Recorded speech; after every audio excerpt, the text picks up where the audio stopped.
आम्ही इथे बसतोय तुमच्या समोर।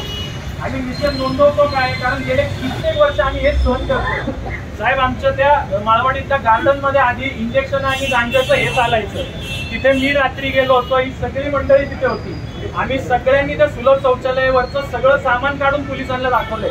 इंजेक्शनचे सगळे सिरिंज वगैरे आम्हाला सापडलेले, तिथे इंजेक्शनच्या बाटल्या सापडलेले, पण साहेब पुढच्या 2 दिवसात परत त्याच्यावरती काही ऍक्शन घेतली गेली नाही। रात्री 3-3:30 वाजता बुलेटचे फटाके काढत दहशत माजवली जाते आमच्या माळवाडीमध्ये। यावरती वचक कोण बसवणार साहेब? आपली एवढी मोठी फौज आहे, पोलिसांची फौज आहे, आणि हडपसर पोलीस याचं सगळ्यात जास्त नाव गाजलेलं आहे का, तर सगळ्यात जास्त गुन्हेगार आपल्या हडपसर पोलिसांनी धरलेले आहेत। पण तुम्हाला हे असे गुन्हेगार सापडत नाही का? ही गुन्हेगार सगळ्यात घातक आहेत, कारण हे नशेच्या धुंदीमध्ये महिला, लहान मुलं, वयोवृद्ध माणसं कुणालाही बघत नाही। आज आमच्या रवी दादावर हल्ले झाले, उद्या साहेब आमच्यावर ही वेळ येईल। साहेब मी तर हे सांगतो, ही वेळ माझ्यावरही येऊ शकते का, कारण मी रात्री अपरात्री लोकांच्या कामासाठी या अंमली पदार्थांवरती जे काही चालू आहे आपल्या माळवाडीत, जे काही कुरिअर सर्व्हिसेस मधून जे काही अंमली पदार्थ आपल्या माळवाडीत येत आहेत, आणि हे एकच घर आहे ज्या घरामध्ये हे सगळं सुरू आहे, हे आपल्या सगळ्यांना माहिती आहे, आणि हे पोलीस प्रशासनालाही माहिती आहे की हे सगळं कुठे चालू। आमची फक्त पोलीस प्रशासनाला एकच विनंती आहे साहेब की तुम्हाला सगळं तुमच्या डोळ्यात एकच होत आहे, फक्त तुम्ही ह्याच्यावर डोळे झाकपणे काही करू नका। तुम्ही याच्यावरती एक कडक कारवाईचं धोरण घ्या आणि तुम्ही एक घर उठवून टाका इथून, आमची एवढीच मागणी आहे। काय होतंय की इथे महिला असल्या कारणाने आम्ही कुणीही त्याच्यात वाद घालू शकत नाही। आम्हाला न्याय हातात घेता येतोय, आम्हालाही सगळी हातात घेता येते, आम्ही सगळं करू शकतो, पण आम्हाला ते करायचं नाही साहेब, कारण आम्हाला तुमच्यावर विश्वास आहे की तुम्ही चांगलं काम कराल आणि तुम्ही हडपसरला परत सुजलाम सुफलाम कराल। पण साहेब त्या महिलांना, त्या मुलींना आणि जे कोण पदभार घेतलेला आहे, मी राजकुमार शिंदे IPS ऑफिसर आहे।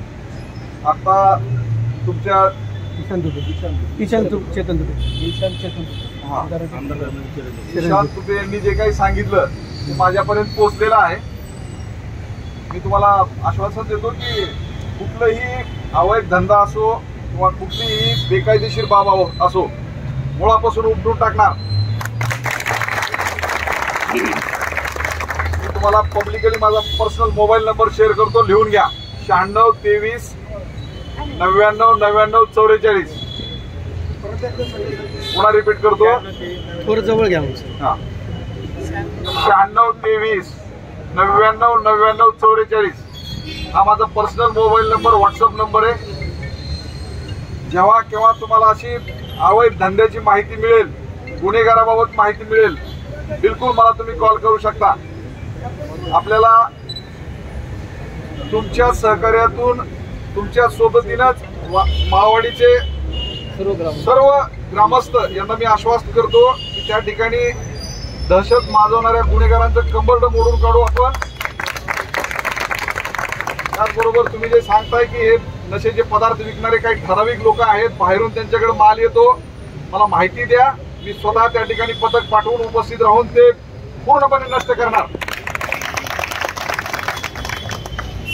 आणि नागरिक हे सुद्धा साध्या वेशामध्ये पोलीसच असतात, आपण पोलीस या ठिकाणी शांतपणे राहता येईल, आपला दररोजचे व्यवसाय पाहता येतील, मुलाबाळांना शाळेत पाठवता येईल, हे पाहूया आणि एकत्रितपणे काम करूया असं मी तुम्हाला आश्वासन देतो। थँक्यू।